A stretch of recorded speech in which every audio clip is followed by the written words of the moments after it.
नमस्कार, मैं सुयश राजपूत आप सभी का उड़ान आईएएस एकेडमी के इस ई लर्निंग प्लेटफॉर्म में स्वागत करता हूं। आज मैं आप सभी के समक्ष सीजीपीएससी मुख्य परीक्षा 2024 के प्रश्न पत्र 3 के भाग 3 छत्तीसगढ़ के इतिहास पर विश्लेषण श्रृंखला का अगला वीडियो लेकर के उपस्थित हुआ हूं। आइए देखते हैं कि इस बार किस प्रकार के प्रश्न पूछे गए थे, प्रश्नों का स्तर क्या था और उन प्रश्नों को किस प्रकार से डील किया जा सकता था। सबसे महत्वपूर्ण बात तो यहां पर यह है कि इस बार हमने देखा कि पेपर के पैटर्न में बहुत ज्यादा चेंजेस थे। उसी क्रम में छत्तीसगढ़ के इतिहास में भी हमको बहुत ज्यादा चेंजेस देखने को मिले। सबसे पहले हम प्रश्नों को पढ़ लेते हैं। प्रश्नों को पढ़ने के बाद पहले विश्लेषण करेंगे कि कहां से कितने प्रश्न आए हैं, कौन कौन से टॉपिक के प्रश्न थे, और उसके बाद थोड़ा सा आंसर पे चर्चा करेंगे और जानने की कोशिश करेंगे कि इन प्रश्नों को डील कैसे करना था। सबसे पहले हम देखते हैं कि 2 नंबर का जो प्रश्न था भाग 1 में, तो यहां पर जो प्रश्न थे क्या ये अप्रोचेबल थे या नहीं। अभी हम केवल और केवल इस पे चर्चा करेंगे कि अप्रोच इसमें कैसा लेना था, ये बात पे चर्चा होगी, लेकिन अप्रोचेबल थे या नहीं। सबसे पहला प्रश्न है, बस्तर के छिंदक नागवंशी शासक नृपति भूषण के एर्राकोट अभिलेख किसके बारे में बात हो रही है, तो नृपति भूषण के एर्राकोट शिलालेख के अनुसार उनकी बस्तर विजय पर प्रकाश डालिए। तो ये एक प्रश्न है जिसमें हमको नृपति भूषण और एर्राकोट अभिलेख के बारे में पता है, लेकिन इस एर्राकोट अभिलेख में क्या लिखा है, बस्तर विजय के अभियान के बारे में उतना ज्यादा जानकारी हमें किसी भी ऐसे अभिलेख में नहीं मिल रही है, मतलब जो हमारे पास अवेलेबल है ना। इसका मतलब क्या है कि जिन किताबों को हम पढ़ते हैं उसमें उन किताबों में इन अभिलेखों के बारे में विस्तृत जानकारी नहीं मिलती है, लेकिन ये कहा जरूर गया है कि ये जो है राजेंद्र प्रथम, जो कि चोल वंश के एक शासक थे, उनके साथ बस्तर विजय अभियान पर आए थे, और बस्तर विजय अभियान में जब ये आए थे उसके बाद यहीं पर रुक गए थे, और रुक करके इन्होंने एक वंश की स्थापना की थी जिसे ही हम छिंदक नाग वंश के नाम से जानते हैं। तो ज्यादा इसके बारे में जानकारी नहीं है। जानकारी के अभाव के कारण ये प्रश्न थोड़ा सा हमें कठिन महसूस होगा, और इस प्रश्न को हल करने में हमें कहीं ना कहीं समस्या तो आई ही होगी। ठीक है, बढ़ते हैं अगले प्रश्न की तरफ। अगला प्रश्न क्या है? अगला प्रश्न है, कलिंग राज पर संक्षिप्त टिप्पणी लिखिए। तो ये प्रश्न आसान की श्रेणी में है। किसकी श्रेणी में है? आसान। मतलब आप सभी इसको पढ़े रहते हैं और पढ़ के जाकर के वहां पे एग्जाम में देख करके बिल्कुल भी कोई सेकंड थॉट नहीं आएगा कि कलिंग राज कौन है। तो कलिंग राज इस वंश का संस्थापक है। कौन से वंश का? तो कलचुरी वंश का, जिसने अराउंड 1000 ईस्वी के आसपास छत्तीसगढ़ में कलचुरी वंश की स्थायी नींव रखी थी। तो हमको क्या बता देना था इसके बारे में कि इन्होंने क्या किया, छत्तीसगढ़ में कलचुरी वंश की स्थापना की। किसके द्वारा? कलिंगराज के द्वारा। अब ये कलिंगराज और क्या किए थे, तो ऐसा हमको देखने को मिलता है कि इन्होंने चैतुरगढ़ में महिषासुर मर्दिनी माता का मंदिर भी निर्मित करवाया था। तो एक जानकारी हमें ये प्राप्त है। अगली जानकारी क्या है भैया? इनकी राजधानी के बारे में जानकारी है कि इन्होंने क्या किया था, तो माण को अपनी राजधानी बनाया था। तो बेसिकली संक्षिप्त टिप्पणी लिखने में हमारे पास तथ्यों में इतने ही तथ्य हैं। इसके अतिरिक्त कुछ रिसोर्सेज बताते हैं कि इनके बारे में जो जानकारी है वो जबलपुर के समीप बिलरी अभिलेख से मिला है। जबलपुर के समीप से प्राप्त एक अभिलेख है जिसका नाम है बिलरी अभिलेख। तो इसको भी यहां पर उत्तर में शामिल किया जा सकता था, और इन तथ्यों को शामिल करते हुए कलिंगराज पर एक संक्षिप्त टिप्पणी लिखी जा सकती थी। अगला प्रश्न है, छत्तीसगढ़ में नंद मौर्य युगीन कालीन सिक्कों पर प्रकाश डालिए। तो ये जो नंद युगीन कालीन मौर्य कालीन जो सिक्के हैं, इस पे हमको क्या करना है? प्रकाश डालना है। प्रकाश डालना है मतलब कहां कहां से सिक्कों की प्राप्ति हुई है और कैसे कैसे सिक्के मिले हैं। तो अगर हम बात करें तो छत्तीसगढ़ से आहत मुद्राएं मिली है क्या? मौर्य वंश के काल की कैसी मुद्राएं मिली है? आहत मुद्राएं। और ये सिक्के कहां से मिले हैं? तो छत्तीसगढ़ में अक्कलतरा से मिले हैं क्या? सारंगढ़ से, अक्कलतरा से, सारंगढ़ से, बार से, तारापुर से, कुड़ेला से, ठठारी से, इन सब जगहों से हमें नंद मौर्य युगीन काल के सिक्कों की प्राप्ति हुई है। तो इसमें हम क्या लिख सकते थे कि छत्तीसगढ़ से मौर्यकालीन साक्ष्यों के तौर पर सिक्कों की प्राप्ति हुई है, जो कि छत्तीसगढ़ के निम्न निम्न जगह से, जो नाम मैंने अभी आपको बताया, उन सभी स्थानों से प्राप्त हुई हैं। इन मुद्राओं का जो प्रकार है वो आहत मुद्राएं है, तथा ये छत्तीसगढ़ में मौर्य वंश के प्रभाव के बारे में बताती है, अर्थात छत्तीसगढ़ में मौर्य वंश के शासन का एक प्रमाण है ये। इस प्रकार से लिखते हुए हम इस प्रश्न को आगे बढ़ सकते थे। मेरे ख्याल से प्रश्न आप सभी ने अटेम्प्ट किया है और ये आसान प्रश्न की श्रेणी का था। चलिए अगले प्रश्न की तरफ बढ़ते हैं। यूरोपीय यात्री कैप्टन ब्लंट द्वारा रतनपुर के वर्णन का उल्लेख कीजिए, है ना। ये प्रश्न थोड़ा सा अप्रोचेबल है, ऐसा मुझे इसलिए लगता है क्योंकि इसके बारे में कई सारी किताबों में हमें जानकारियां प्राप्त है। बहुत सारी किताब जैसे उपकार में बहुत डिटेल से कौन कौन यात्री क्या कहा है ऐसा लिखा हुआ है। अगर हम यात्रियों के बारे में बात करें तो हमारे बिंबा जी के शासनकाल में, बिंबा जी के शासनकाल में हमने देखा था कि बिंबा जी के शासनकाल में आए थे कौन, मिस्टर मॉट आए थे और अलेक्जेंडर इलियट आए थे।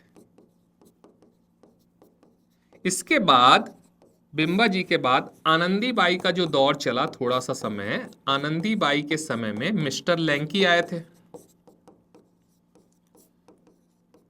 इसके बाद महिपत राव दिनकर के शासनकाल में, महिपत राव दिनकर के शासनकाल में फॉरेस्टर आए थे और फॉरेस्टर के बाद विट्ठल राव दिनकर के शासनकाल में कैप्टन ब्लंट आए थे और कोलब्रुक आए थे केशव गोविंद के शासनकाल में। तो अलग अलग विदेशी यात्री मराठा शासनकाल में आए थे और उसमें से अगर हम बात करें तो इन दोनों ने, फॉरेस्टर ने और कैप्टन ब्लंट ने कुछ न कुछ टिप्पणी की है छत्तीसगढ़ के बारे में, मतलब खास करके रतनपुर और रायपुर के बारे में। तो यहां पर कैप्टन ब्लंट के बारे में अगर बात करें इस प्रश्न के परिप्रेक्ष्य में, तो कैप्टन ब्लंट 1795 ईस्वी में आए थे। कहाँ आए थे? सबसे पहले गए थे भैया भोपालपट्टनम। तो भोपालपट्टनम में कैप्टन ब्लंट के आगमन के विरोध में एक संघर्ष हुआ था जिसे हम भोपालपट्टनम संघर्ष के नाम से जानते हैं। इसके बाद ये भाई साहब कहाँ पहुंचे? रायपुर पहुंचे और रायपुर जाकर के, रायपुर को देख करके बोला कि रायपुर एक बहुत बड़ा शहर है। रायपुर क्या है? एक बहुत बड़ा शहर है। यहाँ पे व्यापारी और धनाढ्य वर्ग के लोग रहते हैं, व्यापारी और धनाढ्य वर्ग के लोग रहते हैं। तथा इन्होंने कहा रायपुर में लगभग 30,000 पक्के मकान हैं। रायपुर में लगभग 30,000 पक्के मकान हैं और रायपुर राजधानी न होते हुए भी तुलना में बड़ा है। तो ये बात उन्होंने रायपुर के परिप्रेक्ष्य में कही है। हालांकि इस प्रश्न में रतनपुर के वर्णन का उल्लेख पूछा है, तो ये रायपुर के बारे में।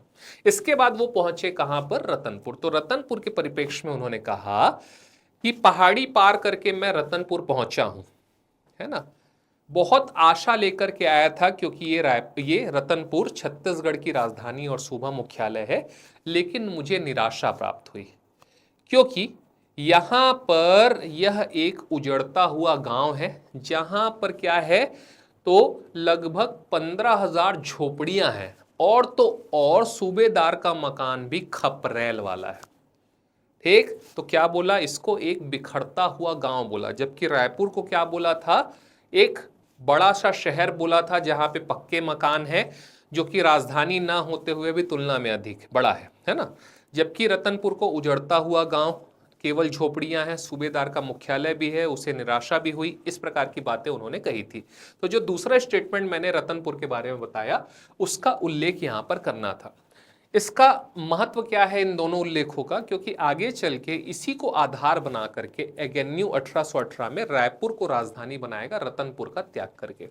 तो ये एक बहुत पटकथा लिखी जा रही थी राजधानी की, इसलिए ये स्टेटमेंट पूछा गया है, ऐसा मुझे लगता है। इसके बाद अगला जो प्रश्न है वो ये है, सरगुजा में मराठा शक्ति के विस्तार पर टिप्पणी लिखिए। 2 नंबर का प्रश्न है, 30 शब्द लिखना है, लेकिन मैं आपको बता दूं कि ये 30 शब्दों का भी हमारे पास अभाव है, क्योंकि ऐसी जानकारी हमें प्रत्यक्ष तौर पे नहीं मिलती।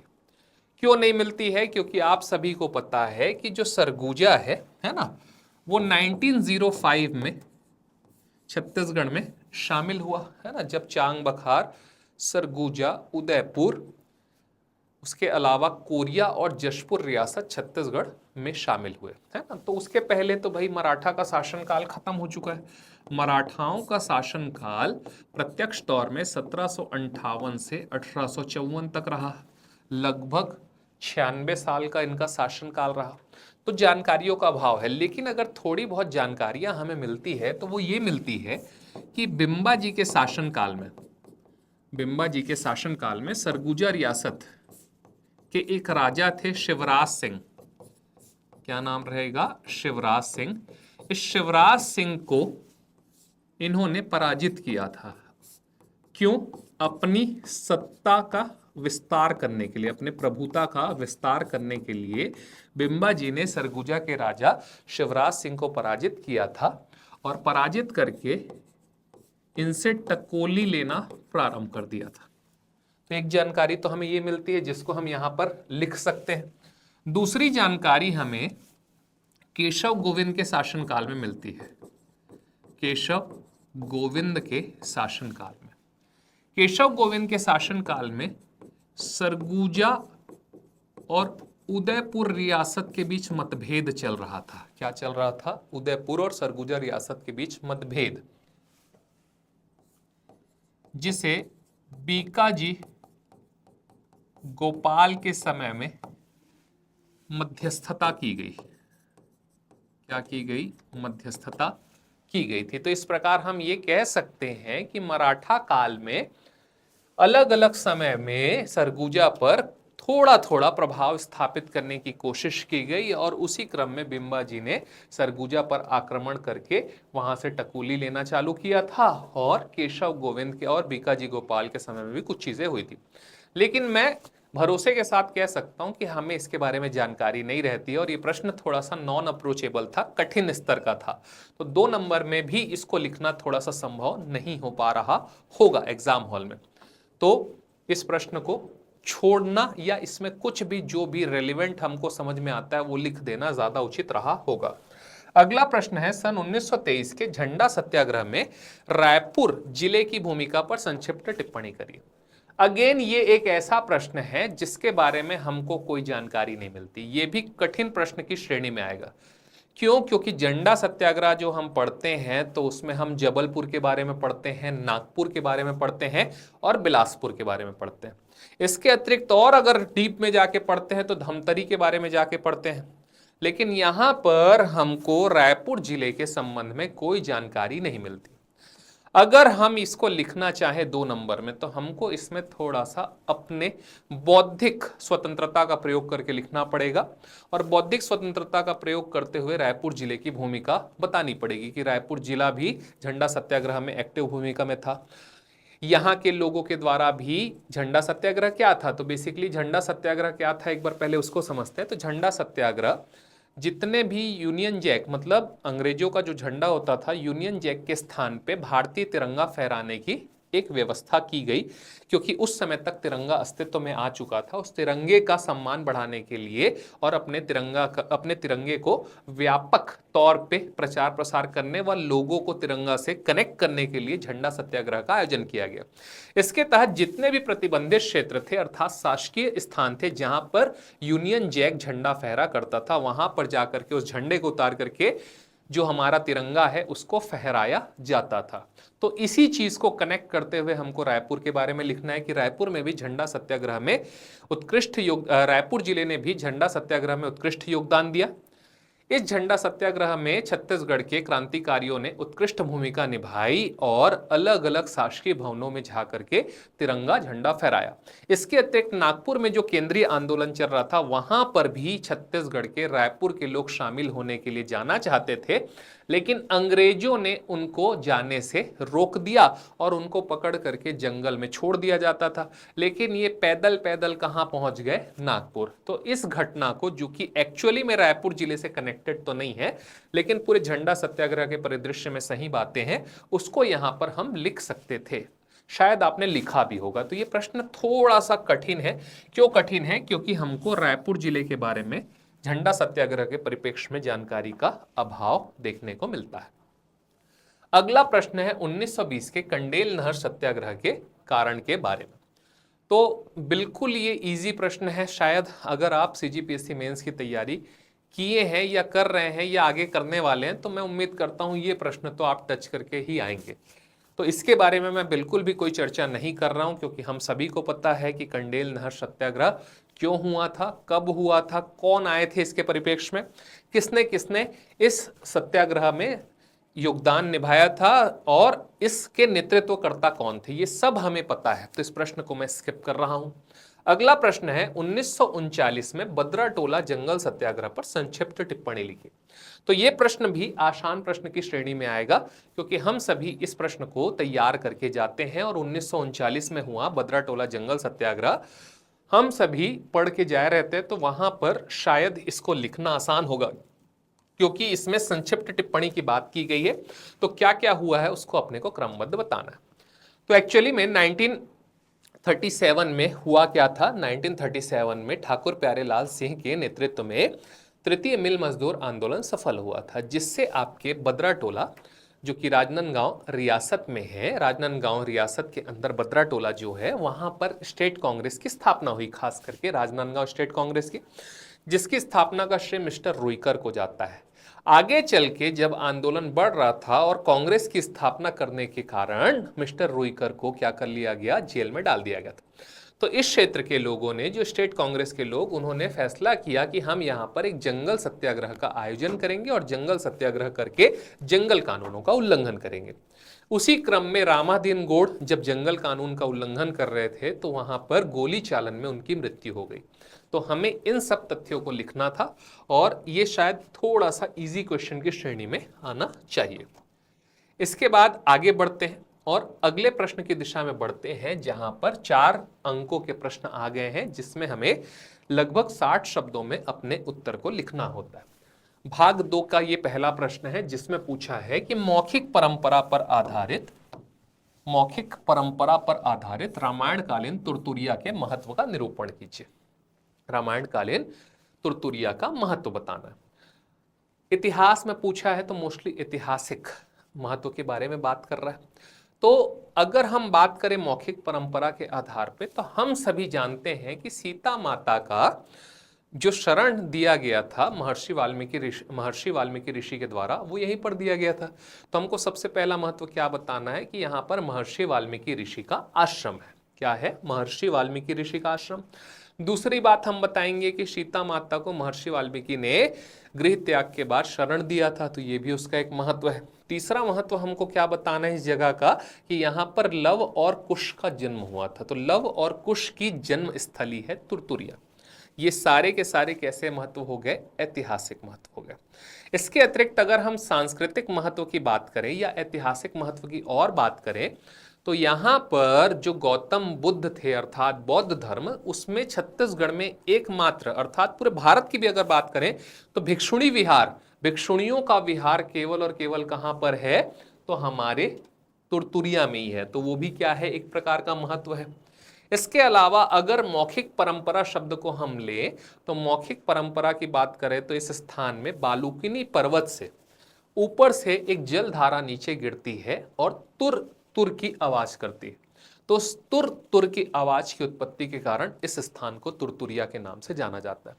हालांकि अगर मैं बात करूं तो बात का जो कंटेंट है, चाहे वो भिक्षुणी विहार वाला हो, चाहे वो तुर तुर की आवाज की पुनरावृत्ति के कारण इस जगह का नाम तुरतुरिया पड़ा, वो यहाँ पर इस प्रश्न में उतने अच्छे से ब्लेंड नहीं होंगे। लेकिन चूंकि हमारे पास जगह ज़्यादा है और कंटेंट बहुत कम है, क्योंकि रामायण कालीन तुरतुरिया के बारे में स्पेसिफिक डिनोट कर दिया रामायण कालीन, और मौखिक परंपरा पूछ रहे हैं, तो मौखिक परंपरा के आधार पे, रामायण काल के आधार पे तुरतुरिया में हमको 2 ही चीज़ें मिलती है कि महर्षि वाल्मीकि ऋषि का आश्रम है, यहाँ पर उन्होंने सीता माता को शरण दिया था, और तीसरा लव कुश की जन्मस्थली है। इसे ही हमें बेसिकली अगर हम देखें तो कंटेंट यहाँ पर इतना ही है, लेकिन थोड़ा सा इसमें और विस्तार देना पड़ेगा। तो इसलिए बाकी तथ्यों को भी ऐड किया जा सकता था। ठीक है, तो ये प्रश्न भी अगर हम देखें तो 4 नंबर के हिसाब से तो नहीं है, ये 2 नंबर का प्रश्न अगर होता तो ज्यादा बेहतर होता। तो यहां पर भी शायद लिखने में थोड़ी सी समस्या आई होगी। अगला प्रश्न है, बौद्धकालीन छत्तीसगढ़ के प्रमुख स्थलों एवं स्मारकों का वर्णन करें तथा बौद्ध धर्म के प्रसार का परीक्षण करें। ये प्रश्न थोड़ा सा आसान है ना। आसान क्यों है?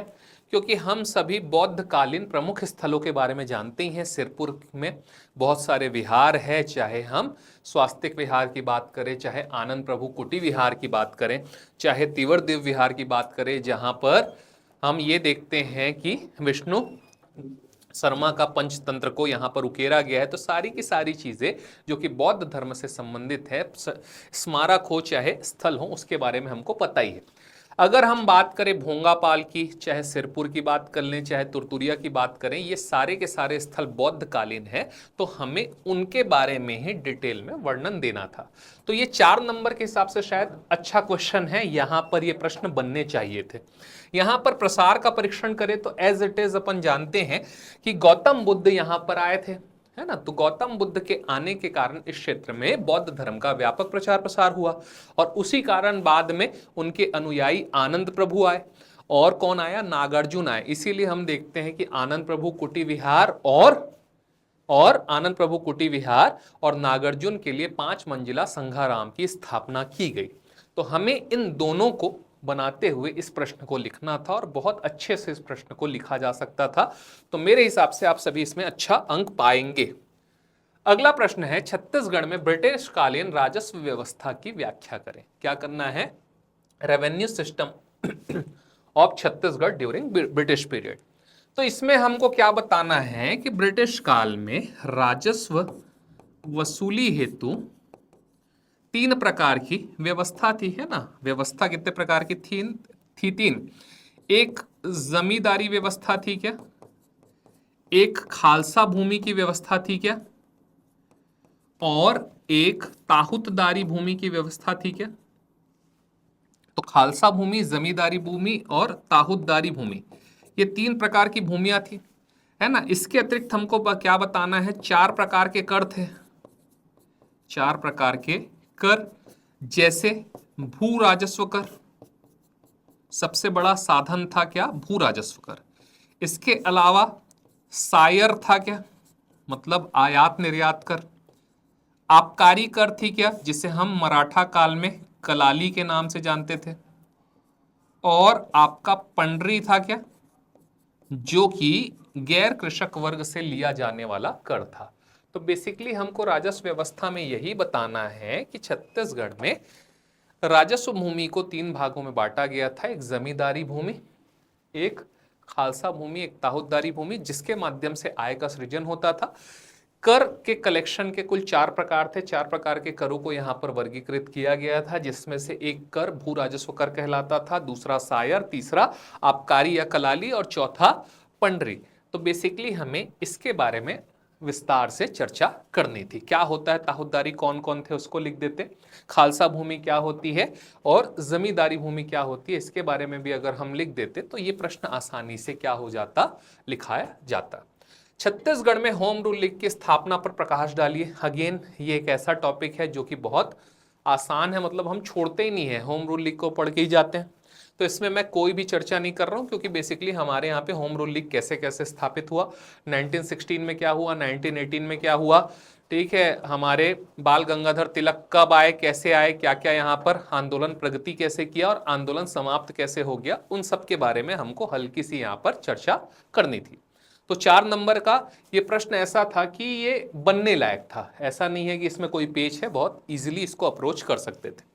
अगला प्रश्न है, 1942 के रायपुर षड्यंत्र केस की परसराम सोनी के संदर्भ में विवेचना कीजिए। अगेन 1942 का ये जो आंदोलन है, जिसे हम रायपुर षड्यंत्र केस के नाम से जानते हैं, भारत छोड़ो आंदोलन का एक बहुत महत्वपूर्ण आंदोलन था, जिस पर विस्तार से चर्चा हमको करनी थी।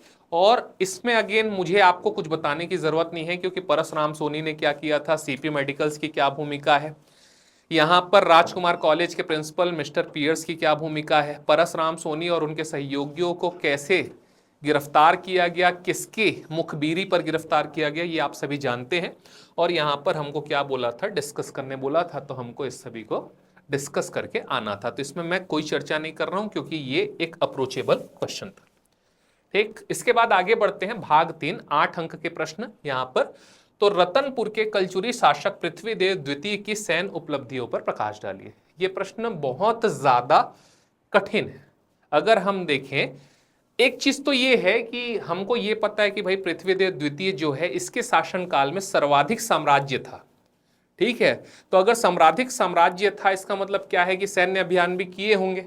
बट ये है कि हम जिन रिसोर्सेज से पढ़ाई करते हैं उसमें इनके सैन्य अभियानों पर विस्तृत चर्चा नहीं की गई है, जैसे कि जाजलदेव प्रथम के अभियानों पर चर्चा की गई है या हमारे सोमेश्वर देव प्रथम के अभियानों पर चर्चा की गई है। इसलिए हम लोग जब पढ़ते हैं इस टॉपिक को तो हम उसको सतही तौर पे पढ़ के आगे बढ़ जाते हैं। इसलिए एग्जाम हॉल में कहीं ना कहीं हमको इस प्रश्न में समस्या आई होगी, और 8 नंबर का प्रश्न है इसलिए तो और ज्यादा समस्या आई होगी। तो अगर हम बेसिक चर्चा करें कि इसमें कंटेंट क्या है, तो इसने काकरे अर्थात कांकेर क्षेत्र जीता था, लेकिन किसको पराजित करके जीता था इसके बारे में कोई जानकारी नहीं है। इसने मेचका सिहावा क्षेत्र जीता था, लेकिन किसको पराजित करके जीता था ये भी कोई जानकारी नहीं है। इसने कांतर क्षेत्र को जीता था, लेकिन किसे पराजित करके जीता था इसके बारे में जानकारी का अभाव है। एक जानकारी और मिलती है कि इसने चक्रकोट को जीता था। अब जब चक्रकोट को ये जीता तो एक व्यक्ति थे जिनका नाम था अनंत वर्मा चोडगंग। ये अनंत वर्मा चोडगंग जो है, इनके प्रभाव को देख करके समुद्र की दिशा में भाग गए, और समुद्र की दिशा में जब ये भागे तो वहां पर भागते भागते मतलब किसी कारणवश इनकी स्वाभाविक मृत्यु हो गई थी। तो इन्होंने पराजित नहीं किया, लेकिन इनके भय के कारण वो भाग गए थे। इसके बाद उन्होंने क्या किया, उनका एक बेटा था जिसका नाम था जटेश्वर मधुका भार्गव। उस जटेश्वर मधुका भार्गव को इसने पराजित किया और कैद करके रख लिया, जिससे क्या हुआ भैया कि आगे चल के इनका कोई भी प्रभाव हमको देखने को नहीं मिला। बेसिकली ये जो अनंत वर्मा चोडगंग है, इसके 2 पीढ़ी को परेशान कर चुके थे, जाजलदेव प्रथम, और जाजलदेव के बाद में रत्नदेव प्रथम को ये परेशान करके आए थे। इस कारण इनकी समाप्ति बहुत ज्यादा जरूरी थी। तो इसलिए यहां पर पृथ्वीदेव द्वितीय के सैन्य उपलब्धियों में इसको हमको लिखना आवश्यक है। बट अगेन मैं ये कहना चाह रहा हूं कि 8 नंबर के लायक कंटेंट हमको एग्जाम हॉल में बिल्कुल भी ध्यान नहीं आया होगा। क्यों? क्योंकि है ही नहीं। ठीक है, सर्वाधिक साम्राज्य विस्तारक थे, ये भी सत्य है। इनके पहले के जीते हुए, इनके पहले के पूर्वज जो राजा हैं, उन्होंने भी बहुत सारा साम्राज्य विस्तार करके गए थे, इसलिए इनको बड़ा सा साम्राज्य प्राप्त था ही। प्लस इनका एक सामंत था जिनका नाम था जगतपाल। वो जगतपाल भी इनके विजय अभियानों में बहुत ज्यादा सहायता प्रदान किया। तो बेसिकली ये प्रश्न थोड़ा सा अपने बौद्धिक स्वतंत्रता का प्रयोग करते हुए थोड़ा सा विस्तार देने लायक प्रश्न था, जिसको हमें अटेम्प्ट करते समय थोड़ी सी सावधानी रखनी थी, और सावधानी रखते हुए स्वतंत्रता का थोड़ा सा लिटरली स्वतंत्रता का प्रयोग करते हुए, मतलब कुल मिला के इसमें अधिक बढ़ा चढ़ा करके लिख करके आने वाला प्रश्न था। अगेन एक और प्रश्न है, सारंगढ़ स्टेट क्यों महत्वपूर्ण माना जाता है? तो ये जो सारंगढ़ स्टेट है ना, ये महत्वपूर्ण क्यों है? तो इसके पीछे बहुत सारे कारण हो सकते हैं। अगर ऐतिहासिक परिदृश्य में देखें तो ये थोड़ा सा ट्रिकी क्वेश्चन है, लेकिन हम इसको अगर लिखना चाहें तो थोड़ा सा लिखा तो जा सकता है। सबसे पहली बात क्या है भैया, ये सीमावर्ती एक क्षेत्र है, और सीमावर्ती क्षेत्र होने के कारण इसकी महत्ता बहुत ज्यादा बढ़ जाती है। ये इंटरनल सिक्योरिटी मतलब आंतरिक सुरक्षा के लिए महत्वपूर्ण है। ठीक है, अंग्रेजों का इनके साथ सामंजस्य स्थापित करना बहुत जरूरी था, इसलिए भी ये रियासत महत्वपूर्ण है। अंग्रेजों के साथ सामंजस्य स्थापित करने के कारण, है ना, अंग्रेजों को 1857 की क्रांति के समय इस रियासत के राजाओं ने क्या किया था, मदद प्रदान की थी, जिसके कारण अंग्रेजों का पतन बच गया था। मतलब 1857 की क्रांति के समय में एक सैलाब उमड़ा था ना, जो कि अंग्रेजों को हटाने के लिए, तो कहीं ना कहीं इन्होंने उनका सहयोग किया था, इसलिए ये स्थान महत्वपूर्ण है। इसके अलावा अगर हम और इसके महत्व के बारे में बात करें तो अगर भौगोलिक महत्व की बात करें तो ये महानदी के तट पर स्थित है, और महानदी के तट पर स्थित होने के कारण बहुत चौड़ा सा स्पेस मिलता है, जिसलिए आक्रमण से बचा जा सकता है। तो इसको भी अपने को लिखना चाहिए था कि भाई इसका जो स्ट्रेटेजिक महत्व है वो भी बहुत ज्यादा है, सामरिक महत्व का क्षेत्र है। इसके बाद इसमें और लिखना चाहे तो सांस्कृतिक महत्व अगर लिखे हम लोग, तो यहां पर विजयादशमी का मेला लगता है, विजयादशमी का मेला लगता है।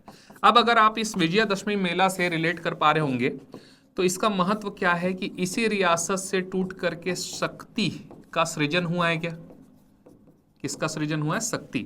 हरि और गुजर नाम के दो सेनापति थे। क्या ये दोनों सेनापति कौन से रियासत के सेनापति थे? तो भैया शक्ति रियासत, सारंगढ़ रियासत के सेनापति थे। और आप सभी को वो कहानी पता ही होगी शक्ति के सृजन की, कि विजयादशमी के मेले के दिन जो भैंस की बलि दी जाती है उसके लिए हरि और गुजर को वहां के राजा ने कहा, और हरि और गुजर लकड़ी के तलवार का उपयोग करते थे। उनको चैलेंज दिया गया कि भैया विजयादशमी के मेले के दिन के बलि में अगर आप एक झटके में लकड़ी की तलवार से अगर भैंस को काट दोगे, उसके सिर को धड़ से अलग कर दोगे, बलि दे दोगे, तो उस स्थिति में जो मांगोगे वो मिलेगा।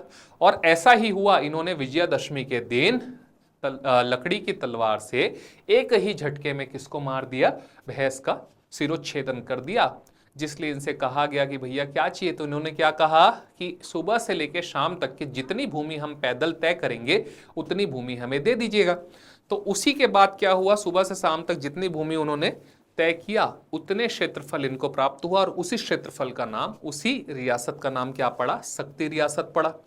और सबसे छोटा रियासत है क्योंकि सुबह से शाम तक पैदल जितना चले उतना क्षेत्र प्राप्त हुआ। तो इस प्रकार से इस प्रश्न में थोड़ी सी चीजों को फैला करके लिखा जा सकता था, लेकिन अगेन मैं कह दूं कि एक्चुअल कंटेंट एग्जाम हॉल में थोड़ा सा सोच पाना मुश्किल हुआ होगा, और ये प्रश्न मैं कठिन की श्रेणी में डालूंगा, अर्थात एक अनअप्रोचेबल या हाफ हार्डली अप्रोचेबल प्रश्न के तौर पे इसे देखा जाएगा, और इस प्रश्न में नंबर स्कोर करना थोड़ा सा कठिन होगा। तो 8 नंबर के जो दो प्रश्न थे उसमें पूरे तरीके से फुल फ्लेजेड तरीके से अप्रोच करना शायद मुश्किल रहा होगा, और ये दोनों के दोनों प्रश्न कठिन है। अगला प्रश्न है छत्तीसगढ़ में सिपाही विद्रोह की विवेचना कीजिए। छत्तीसगढ़ में सिपाही विद्रोह मतलब हनुमान सिंह के द्वारा किया गया विद्रोह, जिसमें उन्होंने किसको काट डाला था। तो ये सब आपको पता है। तो इस प्रश्न में बिल्कुल भी मैं कोई भी डिस्कस नहीं कर रहा हूं, क्योंकि ये प्रश्न इजी है और हम इसको पढ़ के ही जाते हैं। अगर हम मेंस दे रहे हैं, प्री दे रहे हैं, चाहे कोई वनडे एग्जाम दे रहे हैं, हम इसके बारे में इतनी जानकारी तो रखते हैं कि आराम से 8 नंबर लिख सके। एक चीज बस अपने को क्या लिखना था कि इलियट है ना, किसके? इलियट 1856, 57, 58 के समय में जो ये विद्रोह हुआ, इस समय में 20 जनवरी को भाई साहब हनुमान सिंह कहाँ घुस गए थे? इलियट के रूम में घुस गए थे। और अगर वहां पर सिपाही चौकन्ने नहीं होते तो यहां पर स्पेसिफिक स्मिथ और नेपियर जो है ना 1857 की क्रांति वीर नारायण सिंह को पकड़ने गए थे, उसमें से जो स्मिथ है उन्होंने अपने डॉक्यूमेंटेशन में लिखा है कि अगर आज रात हमारे सिपाही चौकन्ने नहीं होते तो हनुमान हमें रावण की लंका में प्रवेश तो कर ही चुका था, और रावण की लंका में प्रवेश कर चुका था और हम सभी को सोए सोए काट डालता। तो शायद अगर जगह कम पड़ता या स्टेटमेंट पता है तो इसको भी शामिल कर देते, तो उसमें सोने पे सुहागा हो जाता। अब अगर अगले प्रश्न की बात की जाए तो अगला प्रश्न है, भाग 4 आ चुका है। भाग 4 में 15 अंक का ये वाला सेक्शन है। 15 अंक में 2 प्रश्न आए थे। आई गेस दोनों के दोनों प्रश्न अप्रोचेबल थे। एक प्रश्न था बस्तर के नल वंश के इतिहास की विवेचना पर, और एक वंश था विभिन्न जंगल सत्याग्रह के परिप्रेक्ष्य में सविनय अवज्ञा आंदोलन की प्रगति एवं महत्व की विवेचना कीजिए। तो मुझे लगता है कि ये दोनों प्रश्न अप्रोचेबल थे ना। जो नल वंश का इतिहास है, राजनीतिक इतिहास, उस राजनीतिक इतिहास के बारे में लिखना था। तो इसको भागों में तोड़ करके लिखा जा सकता था कि कौन कौन से राजा आए, प्रमुख कार्य क्या थे, इनके सिक्के किसने किसने सोने के सिक्के जारी किए, और कहां कहां से वो सिक्के प्राप्त हुए हैं।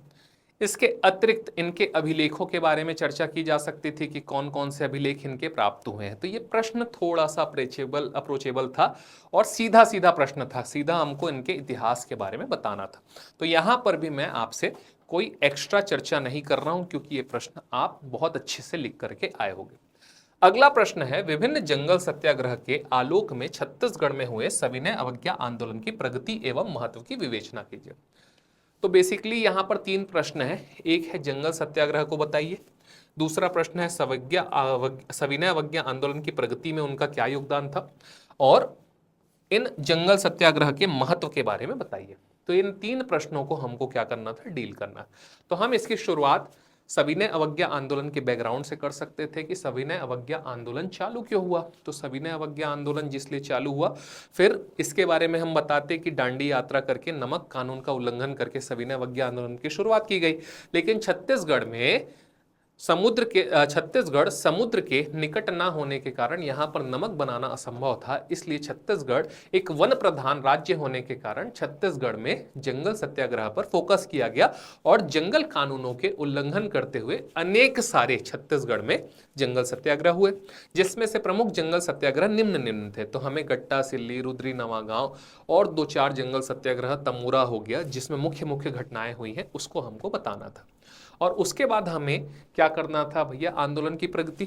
तो हमें यह बताना था छत्तीसगढ़ में जंगल सत्याग्रह के माध्यम से सविनय अवज्ञा आंदोलन तीव्र गति से प्रचारित एवं प्रसारित हुआ, जो कि राज्य की राजनीतिक चेतना के बारे में दर्शाता है और इसके माध्यम से राष्ट्रीय आंदोलन में राज्य की भूमिका को भी दर्शाता है।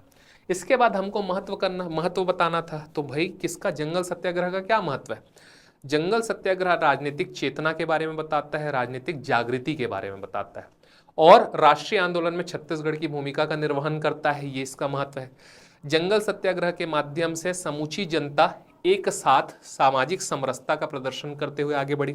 इसमें हम एक और महत्व लिख सकते हैं कि इस आंदोलन में महिलाओं तथा बालिकाओं की भी प्रॉपर भूमिका रही। उदाहरण में हम तमूरा जंगल सत्याग्रह का जिक्र कर देते हैं। इसके अतिरिक्त हम इसमें क्या लिख सकते हैं कि इन आंदोलन में बहुत सारे जनजाति समुदाय का भी की भूमिका रही तथा योगदान रहा। तो इस प्रकार से हम थोड़ी चीजों को शामिल करते हुए क्या कर सकते हैं, जंगल सत्याग्रह के बारे में से चालू करते हुए छत्तीसगढ़ में सविनय अवज्ञा आंदोलन से चालू करके जंगल सत्याग्रह के बारे में बताते हुए कहां तक पहुंच जाएंगे, तो आंदोलन की प्रगति और उसके बाद महत्व के बारे में डिस्कस करते हुए एक अच्छा सा कंक्लूजन देते हुए हम इस उत्तर को खत्म कर सकते थे। तो इस प्रकार ये दोनों के दोनों प्रश्न अप्रोचेबल थे। आप चाहे तो इसको लिख सकते थे, चाहे इसको लिख सकते थे। तो ये थोड़ा सा इजी पोर्शन था। अब अगर बात करें इस पूरे के पूरे प्रश्न पत्र का थोड़ा सा विश्लेषण करें, तो छत्तीसगढ़ का प्राचीन इतिहास, मध्यकालीन इतिहास और आधुनिक इतिहास, अगर बात की जाए तो आधुनिक इतिहास से सर्वाधिक 53 अंक के प्रश्न यहां पर पूछे गए।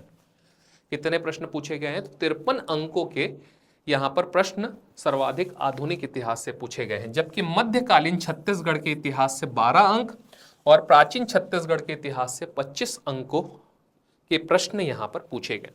तो अगर हम देखें तो पूरा का पूरा फोकस आधुनिक छत्तीसगढ़ के इतिहास पे रहा है, जैसा कि हमेशा से रहता है, ये कोई नई बात नहीं है। मध्यकालीन छत्तीसगढ़ का बहुत स्कोप छोटा है, तो वहां से बहुत कम अंकों के प्रश्न हमेशा से आते रहे, इस बार भी वही स्थिति है। और प्राचीन से भी प्रश्न उतने ज्यादा नहीं है, जबकि यहाँ पे अगर हम देखें तो ये 15 अंक का प्रश्न जो है, जो अभी नल वंश वाला देखे, वो यहाँ पर पूछा गया है। अदरवाइज यहाँ से भी 10 अंक का ही प्रश्न है ना। 15 अंक के जो नल वंश का इतिहास वाला प्रश्न है, वही यहाँ पे 15 अंक समावेश किया हुआ है, बाकी 10 प्रश्न। अगर बात की जाए प्राचीन भाग से, तो प्राचीन भाग से 2 अंक का एक प्रश्न आया है, 4 अंक के 2 प्रश्न आए हैं, 8 अंक का एक भी प्रश्न नहीं पूछा गया है और 15 अंक का एक प्रश्न यहाँ पे दिया गया है, जो कि मुख्य तौर पे मौर्य, रामायण काल, बौद्ध काल और नल वंश से पूछा गया है। तो जैसा कि पहले से विदित है कि छत्तीसगढ़ के प्राचीन इतिहास में ज्यादा से ज्यादा रामायण काल के अतिरिक्त थोड़ा सा नवपाषाण काल को वो फोकस करता है। इसके बाद मौर्य काल से हमेशा से छोटे वाले प्रश्न पूछे जाते हैं, जिसमें 2 अंक या 4 अंक के प्रश्न रहते हैं। और उसके पश्चात आगे बढ़ने पर हम पाते हैं कि स्थानीय राजवंशों में वो केवल और केवल नल वंश के बारे में पूछता है या तो पांडु वंश के बारे में, और कभी कभार 2 अंक के प्रश्न शरभपुरी राजवंश से पूछता है। बाकी सारे वंशों के बारे में वो नहीं पूछता है। एकाध बार ज्यादा से ज्यादा उसने कांकेर के सोमवंश के बारे में पूछा है, लेकिन कांकेर का सोमवंश भी मध्यकालीन इतिहास में आ जाता है। अतः हम ये पाते हैं कि जो प्राचीन छत्तीसगढ़ का इतिहास है ये हमेशा से वेटेज में कम ही रहा है और कुछ चुनिंदा टॉपिक से ही प्रश्न यहाँ पे पूछे जाते हैं और इस बार भी पूछे गए। अब वो प्रश्नों का स्तर कभी कठिन कभी आसान होता रहता है, लेकिन यहाँ पर ज़्यादा मेहनत का स्कोप हमेशा से नहीं दिखता है और यहाँ पर चुनिंदा टॉपिक्स को पढ़ के जाना ही उचित होने वाला है आगे के लिए भी। मध्यकालीन छत्तीसगढ़ के इतिहास की बात करें तो 2 अंकों के 2 प्रश्न, 4 अंक का एक भी प्रश्न यहाँ से नहीं पूछा गया, जबकि 8 अंक का एक प्रश्न और 15 अंक के भी एक भी प्रश्न यहाँ पर नहीं पूछे गए। और स्पेसिफिकली छिंदक नागवंश और कलचुरी वंश के ही प्रश्न यहाँ पर दिखे हैं। तो काकतीय वंश या जनजातीय आंदोलन से एक भी प्रश्न नहीं है जो कि हम पढ़ के जाते हैं, और आपके फणी नागवंश से भी यहाँ पर प्रश्न नहीं है। तो बेसिकली कलचुरी हमको पता ही है, हम कलचुरी तैयार करके जाते ही हैं, काकती तैयार करके जाते हैं, और छिंदक नागवंश से जो प्रश्न आया थोड़ा सा कठिन स्तर का है। तो इस प्रकार से मध्यकालीन इतिहास को भले ही नंबर कम दिख रहे हैं लेकिन वेटेज देना है। आधुनिक इतिहास की बात करें तो सर्वाधिक प्रश्न पत्र का जो सेंटर ऑफ अट्रैक्शन था वो यही था। 53 अंक यहाँ पर पूछे गए हैं, 2 अंक के 5 प्रश्न, 4 अंक के 3 प्रश्न, 8 अंक के 2 प्रश्न और 15 अंक के 1 प्रश्न यहाँ पर पूछे गए। अर्थात सभी प्रकार के प्रश्नों को यहाँ पर पूछा गया। खास करके 2 नंबर के जो 8 प्रश्न है उसमें से 5 प्रश्न यही सही हैं, बाकी बचे 3 प्रश्न 2 और 1 के तुलना में बांटे गए। अब अगर विषयों की बात की जाए पर्टिकुलर पाठ्यक्रम के, तो मराठा से यहाँ पे निरंतर प्रश्न पूछे जाते रहे और यहाँ पर भी लगातार 2 या 3 प्रश्न मराठा के हमको देखने को मिले। राष्ट्रीय आंदोलन के इतने सारे विषयों से हमको प्रश्न पूछे गए हैं, जिसमें झंडा सत्याग्रह, कंडेल नहर सत्याग्रह। कंडेल नहर सत्याग्रह पूछा जाना बनता है क्योंकि ये 1920 मतलब सविनय अवज्ञा आंदोलन, असहयोग आंदोलन और भारत छोड़ो आंदोलन से हमेशा प्रश्न आते हैं। तो 1920 के असहयोग आंदोलन से रिलेट करके कंडेल नहर सत्याग्रह पूछा है। ठीक है, 1930 के सविनय अवज्ञा आंदोलन को रिलेट करके, ठीक है। तो 3 महत्वपूर्ण आंदोलन है, 1920 का असहयोग आंदोलन, 1930 का सविनय अवज्ञा आंदोलन और 1942 का भारत छोड़ो आंदोलन। तो यहां से प्रश्न बनते ही है। यहां पर भी आप देख रहे हैं कंडेल नहर सत्याग्रह जो 1930 असहयोग आंदोलन के समय का आंदोलन है। ठीक है, जंगल सत्याग्रह वाला जो प्रश्न है 1930 के सविनय अवज्ञा को रिलेट करके पूछा गया है। रायपुर षड्यंत्र केस 1942 को रिलेट करके पूछा गया है। इसके अतिरिक्त आपका बद्राटोला जंगल सत्याग्रह भी सत्याग्रह से संबंधित है। बाकी जो एक्स्ट्रा आए हैं वो 1857 की क्रांति से प्रश्न, जो कि हमेशा से एक्सपेक्टेड रहते हैं।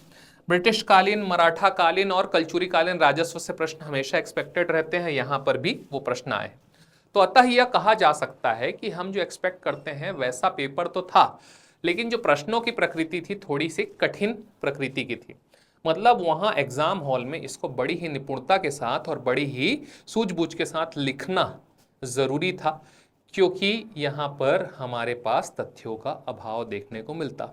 तो अगर मैं इस प्रश्न पत्र को कठिन कहूँ तो ये अतिशयोक्ति नहीं है। मेरे हिसाब से प्रश्न पत्र कठिन था और इसमें जिसने बेहतर परफॉर्म किया है उन सभी को साधुवाद है।